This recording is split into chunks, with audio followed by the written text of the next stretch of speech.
आज की वीडियो में हम प्रश्नावली 3.1 के क्वेश्चन नंबर 1 को सॉल्व करेंगे। इस क्वेश्चन में हमसे बोलता है, आफताब अपनी पुत्री से कहता है 7 वर्ष पूर्व मैं तुमसे 7 गुनी आयु का था, अब से 3 वर्ष बाद मैं तुमसे केवल 3 गुनी आयु का रह जाऊंगा। तो क्वेश्चन हमसे कह रहा है कि इस स्थिति को बीजगणितीय एवं ग्राफीय रूप में व्यक्त करिए। यानी कि हमें इस क्वेश्चन को सॉल्व करना है, हमको इसके रेखीय समीकरण निकालने हैं और उस रेखीय समीकरण का हमको ग्राफ बना करके दिखाना है। तो चलिए हम इस क्वेश्चन को सॉल्व करते हैं।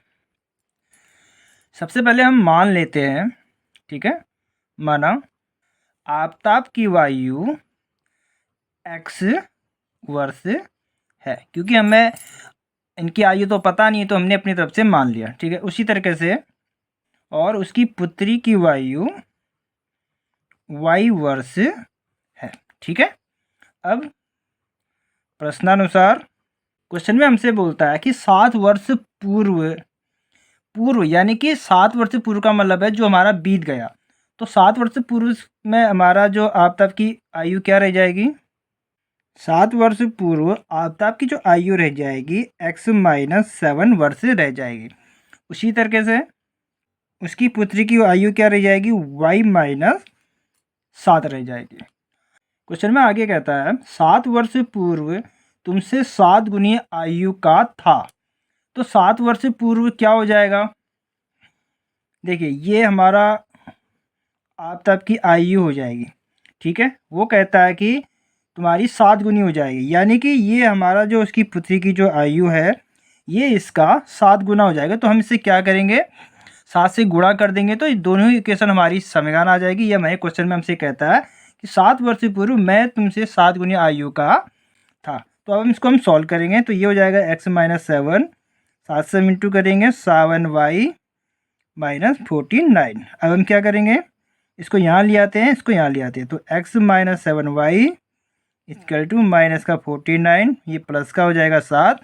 तो हमारे पास जो समीकरण बन के आ गई है वो है x-7y इक्वल टू, दोस्तों माइनस हो जाएगा तो माइनस का 42 हो जाएगा। तो ये हमारा समीकरण 1 बन के आ गया है। क्वेश्चन में अब आगे कहता है कि अब से 3 वर्ष बाद मैं तुमसे केवल 3 गुनी आयु का रह जाऊंगा।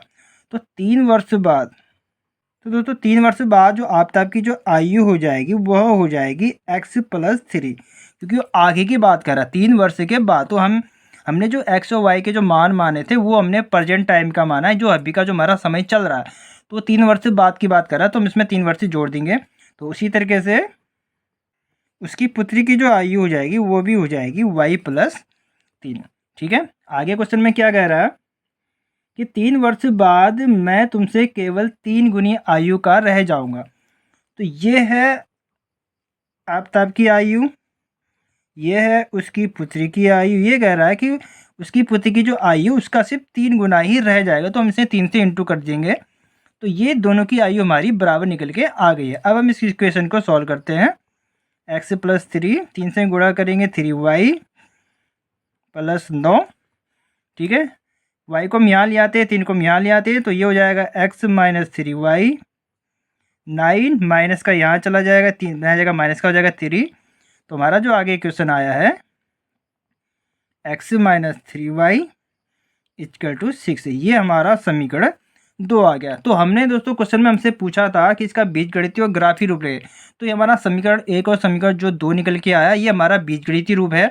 अब हम इसका ग्राफीय रूप निकालेंगे तो हम सबसे पहले क्या देंगे, तो सबसे पहले हम समीकरण 1 का हम ग्राफीय निकालेंगे। तो ये हमारा था समीकरण नंबर 1, ठीक है।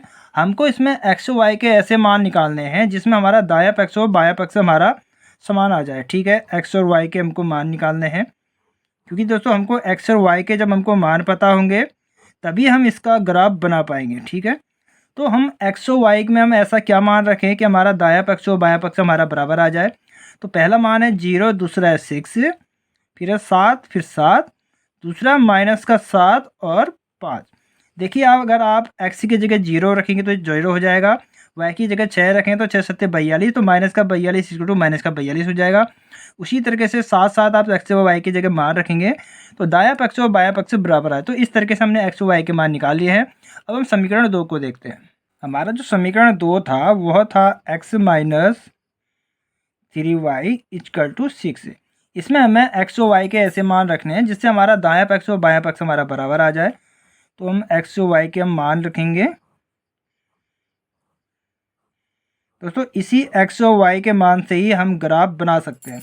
ठीक है, तो हमने पहला जो मान निकाला -3 और -3, दूसरा 6 0, तीसरा है 0 -2।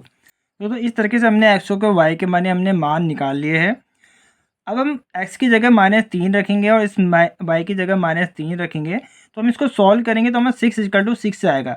अब यहाँ पे देखिए x की जगह -3 रखेंगे तो -3 हो जाएगा, y की जगह -3 रखेंगे तो -3 का गुणा -3 में होगा तो 3 3 9 हो जाएगा, प्लस का चिन्ह हो जाएगा। तो -3 से हम प्लस के 9 को घटाएंगे तो हमारा 6 आएगा प्लस का, तो 6 इक्वल टू हमारा 6 आ जाएगा। तो इसी तरीके से हमने x और y के मान निकाल लिए हैं। तो हमने जो इन दो समीकरण 1 और समीकरण 2 के जो हमने x और y के मान निकाले हैं, इसी से हम ग्राफ बना सकते हैं। दोस्तों इसी एग्जाम्पल को लेकर के मैंने ग्राफ पर एक स्पेशल वीडियो बनाई है, जिस पर मैंने ग्राफ कैसे बनाया जाता है वो मैंने अच्छे से एक्सप्लेन किया हुआ है। उस वीडियो का लिंक आपको डिस्क्रिप्शन में मिल जाएगा और इसी एग्जाम्पल का मैंने ग्राफ बनाया हुआ है। तो जो भी हमारा समीकरण 1 और समीकरण 2 आया है, इसी एग्जाम्पल पर मैंने वीडियो बनाई है, तो उसको आपको देखना है। उसी के साथ आपका ये क्वेश्चन भी पूरा सॉल्व हो जाएगा और ग्राफ कैसे बनाते हैं वो भी आप आसानी से सीख जाओगे। तो दोस्तों आज की वीडियो में इतना ही, मिलते हैं नेक्स्ट वीडियो में।